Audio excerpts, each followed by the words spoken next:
সুপ্রিয় দর্শক, জাটকা ধরা থামায় যদি ইলিশে ভরবে সাগর নদী, এই প্রতিবাদে 7 এপ্রিল থেকে 13 এপ্রিল দেশে পালিত হচ্ছে জাটকা সংরক্ষণ সপ্তাহ 2026। বিশেষ এই উপলক্ষে আরটিভির বিশেষ আয়োজন ইলিশের দেশ অনুষ্ঠানে আপনাদের সবাইকে স্বাগত জানাচ্ছি আমি সাইফুল হক। দর্শক, বাংলাদেশ বিশ্বে ইলিশ উৎপাদনে শীর্ষস্থান ধরে রেখেছে। মোট উৎপাদনের প্রায় 85 থেকে 90% উৎপাদন হচ্ছে বাংলাদেশে। জাতীয় অর্থনীতি, পুষ্টি ও সংস্কৃতিতে ইলিশের গুরুত্ব যেমন অনস্বীকার্য, তেমনি এই খাতের ওপর নির্ভরশীল প্রায় 40 লাখ মানুষের জীবিকা। এই সাফল্যের পেছনে রয়েছে জাটকা সংরক্ষণ, মা ইলিশ রক্ষা, অভয়াশ্রম গঠন ও নির্দিষ্ট সময়ে মাছ ধরায় নিষেধাজ্ঞার মতো কার্যকর উদ্যোগ। তবে প্রশ্ন রয়ে যায়, জাটকার সুরক্ষা ও জেলেদের জীবিকার মধ্যে ভারসাম্য কতটা নিশ্চিত করা যাচ্ছে? বাজারে মূল্য অস্থিরতা, জলবায়ু পরিবর্তন এবং অবৈধ আহরণ, এসব চ্যালেঞ্জ কিভাবে মোকাবেলা করা হচ্ছে?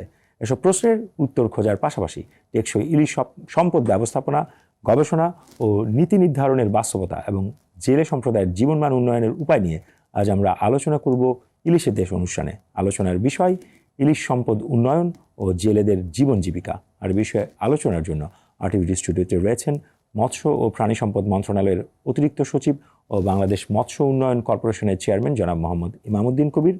আমাদের সঙ্গে রয়েছেন ঢাকা বিশ্ববিদ্যালয়ের মৎস্য বিজ্ঞান বিভাগের চেয়ারম্যান অধ্যাপক মোহাম্মদ মামুন চৌধুরী এবং রয়েছেন বাংলাদেশ মৎস্য গবেষণা ইনস্টিটিউটের মুখ্য বৈজ্ঞানিক কর্মকর্তা ডক্টর মোহাম্মদ আমিরুল ইসলাম। আপনাদের সকলকে স্বাগত। আমরা সরাসরি চলে যাচ্ছি মূল আলোচনায়। শুরুটা করতে চাই জনাব মোহাম্মদ ইমামউদ্দিন কবির, আপনাকে দিয়েই। জাটকা বলতে আমরা ঠিক আসলে কি বুঝি?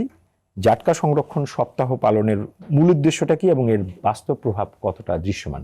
অ্যাকচুয়ালি জাটকা বলতে আমরা সাধারণত বুঝি যে 25 সেন্টিমিটার অথবা 10 ইঞ্চের নিচে যে সমস্ত ছোট ইলিশ মাছ আছে সেগুলোকে আমরা জাটকা হিসাবে অভিহিত করে থাকি।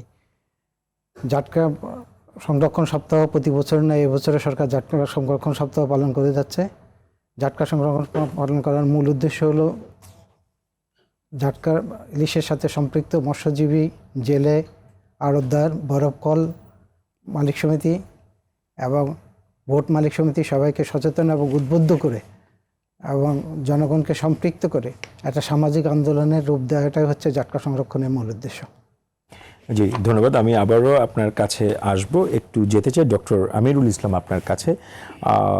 টেকসই ইলিশ সম্পদ ব্যবস্থাপনা, এই ধারণাটিকে আপনি কিভাবে আসলে সংজ্ঞায়িত করবেন এবং একই সঙ্গে বাস্তব ক্ষেত্রে এটি কতটা কার্যকরভাবে প্রয়োগ করা হচ্ছে? ইলিশ বাংলাদেশের জাতীয় মাছ। ইলিশের বৈচিত্র্যপূর্ণ স্বাদ, গন্ধ এবং এর পুষ্টিমান ইলিশকে বাংলাদেশের মানুষের সংস্কৃতির ওতপ্রোতভাবে জড়িত রয়েছে।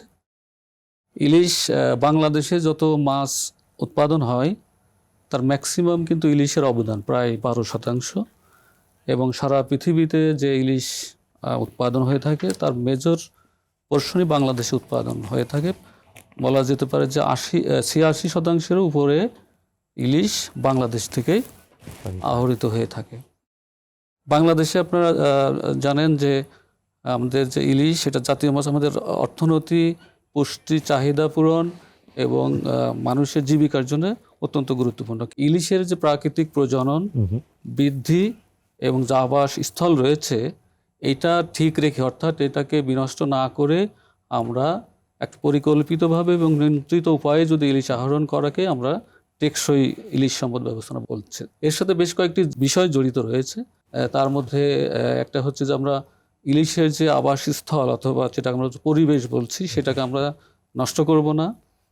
ইলিশের যে ন্যাচারাল প্রাকৃতিক যে বৃদ্ধি হচ্ছে সেটাকে বাধাগ্রস্ত করা যাবে না। উপরন্তু এই ইলিশ সম্পদের উপরে আমরা আগে বলেছি যে 30 থেকে 40 লক্ষ মানুষের জীবন জীবিকা প্রত্যক্ষ পরোক্ষভাবে ইলিশের উপরে নির্ভরশীল।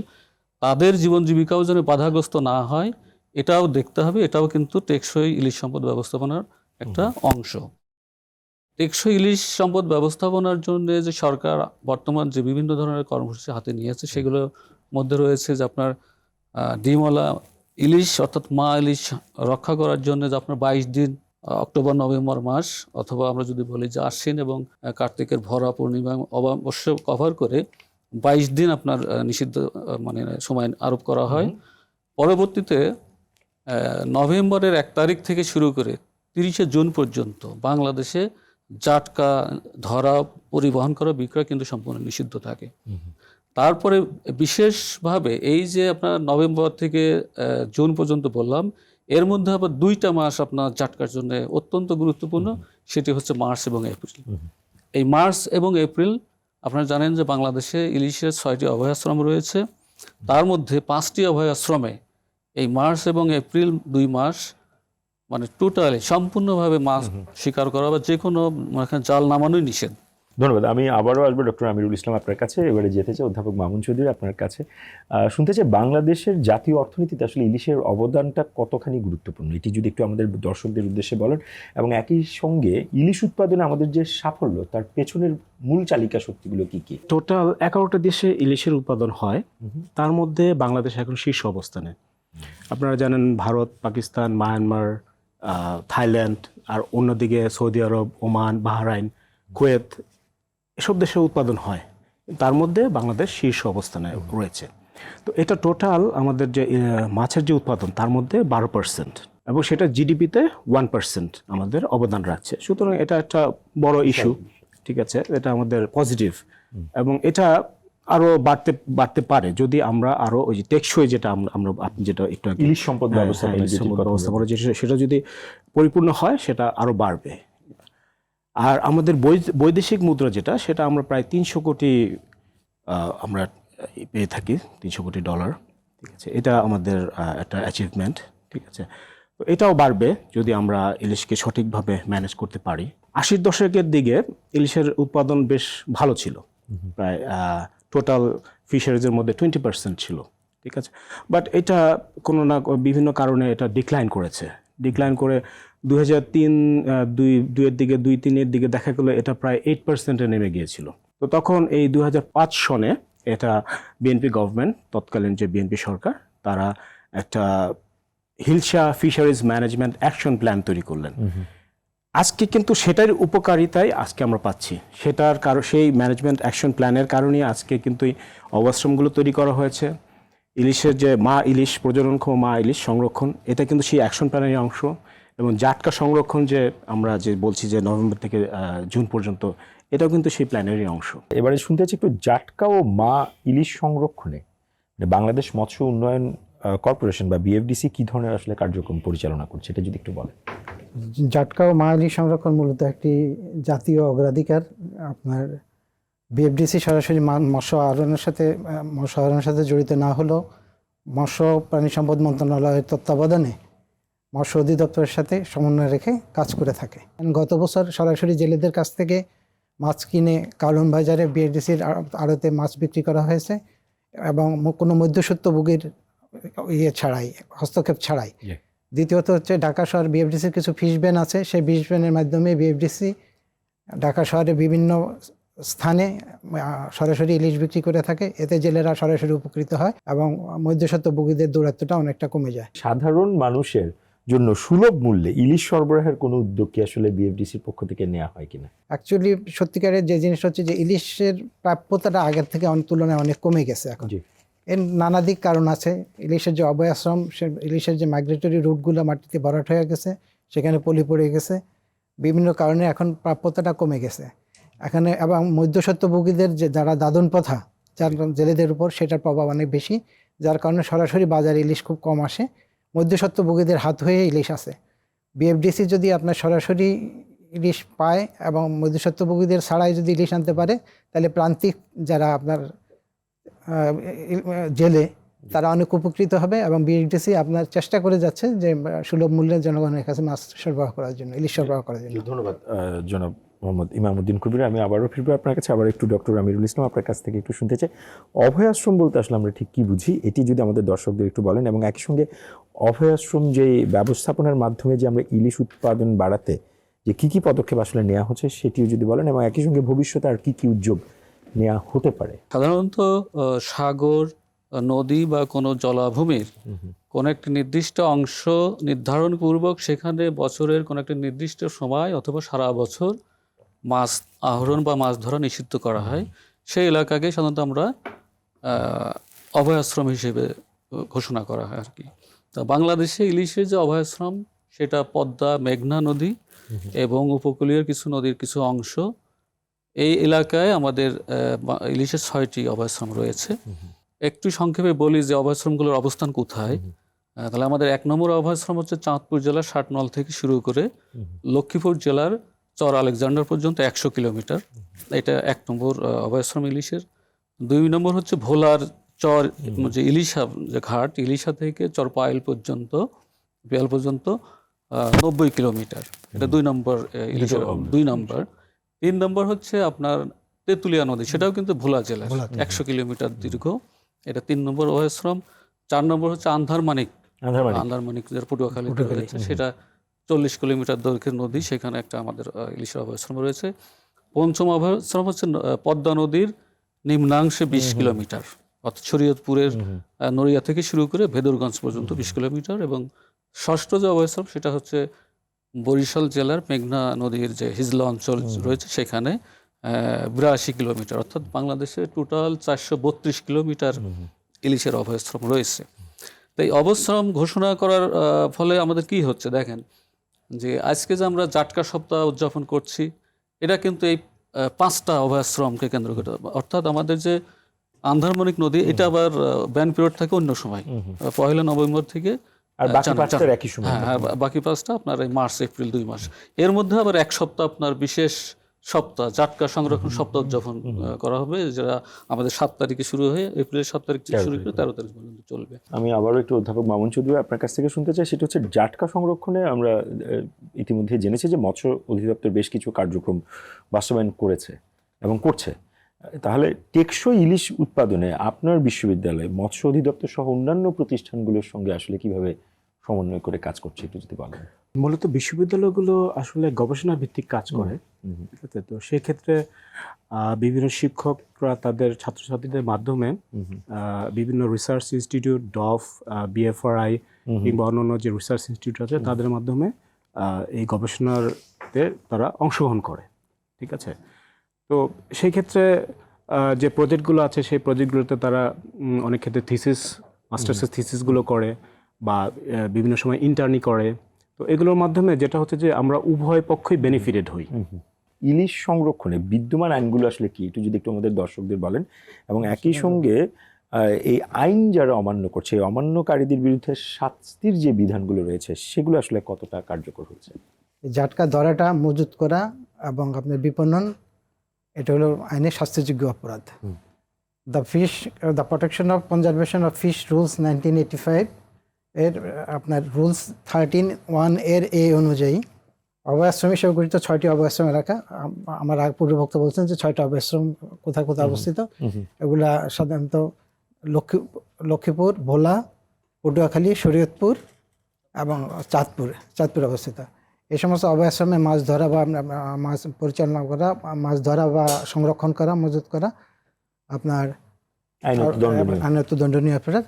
এই তফসিল বিতে, এই রুলসেরই তফসিল বিতে একটা জিনিস বলা আছে যে আপনার বড় আশ্বিনের পূর্ণিমা আগের 4 দিন এবং পূর্ণিমার দিন এবং পূর্ণিমার পরে 17 দিন, মোট 22 দিন ইলিশ ধরা, মজুত করা বা বিক্রয় করা আইনত নিষিদ্ধ, এবং এর জন্য 1 বছর বা 2 বছরের কারাদণ্ড হতে পারে।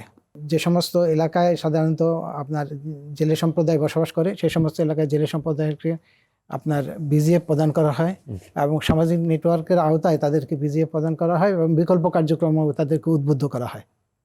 ধন্যবাদ। এবারে ডক্টর আমিরুল ইসলাম আপনার কাছ থেকে শুনতে চাই, সেটা হচ্ছে ইলিশ নিয়ে বাংলাদেশ মৎস্য গবেষণা ইনস্টিটিউট বা বিএফআরআই কি ধরনের গবেষণা করছে সেটা যদি একটু বলেন, এবং এই গবেষণাগুলো বাস্তবে ইলিশ সম্পদ উন্নয়নে কিভাবে অবদান রাখছে? বাংলাদেশে ইলিশের গবেষণা আসলে প্রথমে শুরু হয়েছিল কিন্তু 1986 সালে বাংলাদেশ সরকার এবং কানাডা সরকারের মধ্যে একটা যৌথ একটা ছিল, সেটা ছিল হিলসা ফিশারিজ ডেভেলপমেন্ট ম্যানেজমেন্ট। এটা IDRC একটা সংস্থা, তাদের আর্থিক সহযোগিতা এবং কারিগরি সহযোগিতায় বাস্তবায়ন করা হয়েছিল। এটা 1986 সালে শুরু হয়ে 92 সালে শেষ হয়। তো তখন ইলিশের প্রাথমিকভাবে যে আমাদের গবেষণাগুলো করা হয়, সেটা ইলিশের জীববিদ্যা, তাদের যে পরিভ্রমণ পথ, তাদের যে ফেকান্ডিটি বা ডিম ধারণ ক্ষমতা, জাটকার প্রাচুর্যতা কখন হয়, ফেকান্ডিটি, বিভিন্ন বিষয় মানে মৌলিক গবেষণাগুলো তখন সম্পাদিত করা হয়।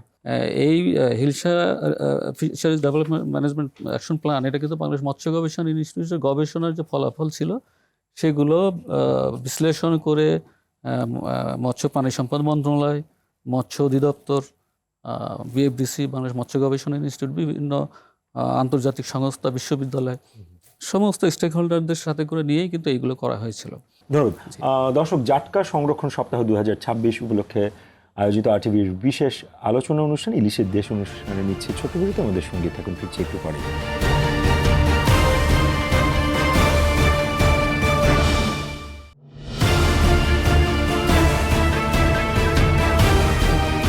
প্রিয় দর্শক, বিরতির পর আবারও স্বাগত জানাচ্ছি ইলিশের দেশ অনুষ্ঠানে। আপনাদের সঙ্গে আছে আমি সাইফুল হক।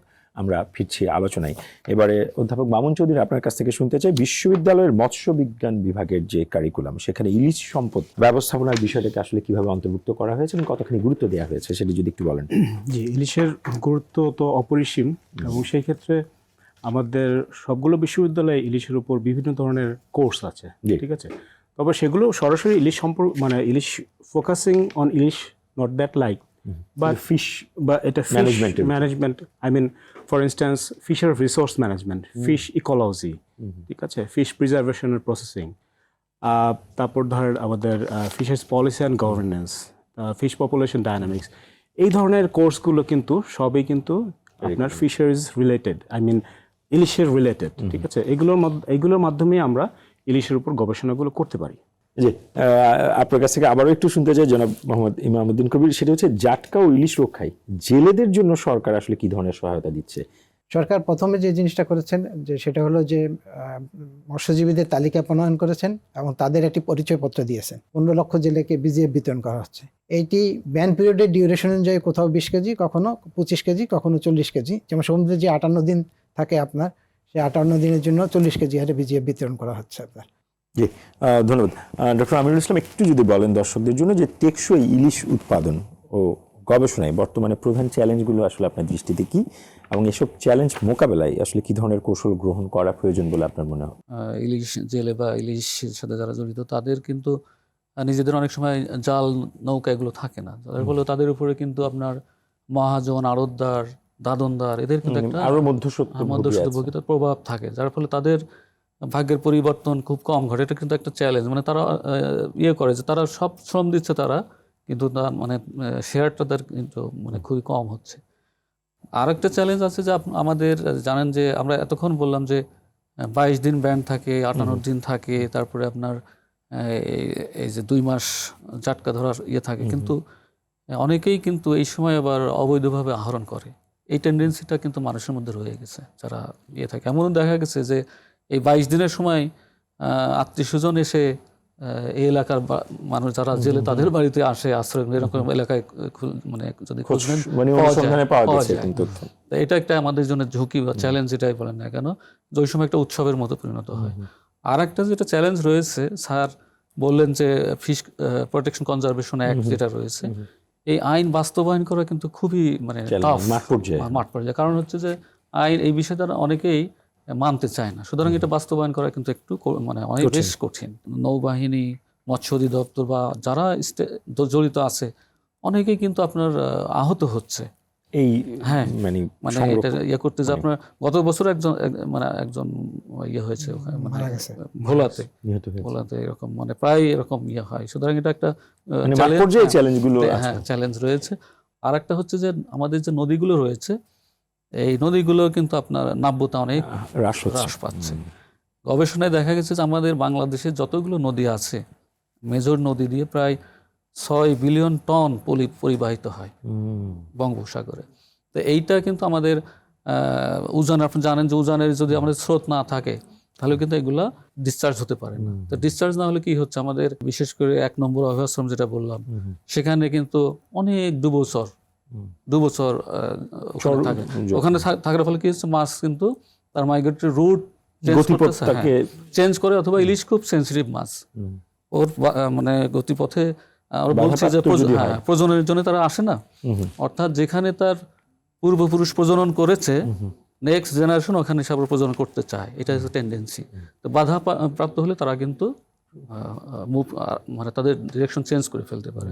এই চ্যালেঞ্জগুলো মোকাবেলা করতে গেলে আসলে আমাদের যে টেকসই ব্যবস্থাপনার যে বিভিন্ন কৌশলগুলো রয়েছে, যে আমরা যদি বলি যে ডিমওয়ালা মাছ ধরা যাবে না, জাটকা সংরক্ষণ করতে হবে, রক্ষা করতে হবে, তারপরে আপনার সবচেয়ে বড় কথা একটা করতে হবে, আপনার জেলেদের যে একটা কোটা নির্ধারণ করতে হবে যে সে কতটুকু মাছ ধরতে পারবে, এবং এই নৌকাগুলোকে আপনার একটা ট্র্যাকিং সিস্টেমের মধ্যে নিয়ে আসতে হবে।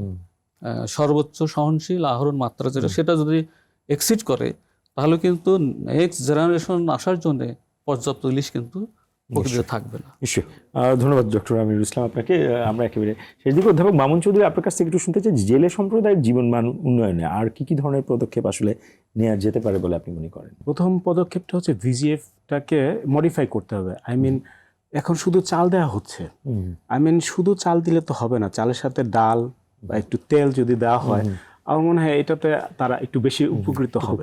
এই বিষয়ে আমার মনে হয় সরকারের একটু সুদৃষ্টি থাকা উচিত। নাম্বার 2, তাদের ব্যাংকিং একটা সেক্টর তৈরি করতে হবে তাদের জন্য, মৎস্য ব্যাংকিং, ঠিক আছে।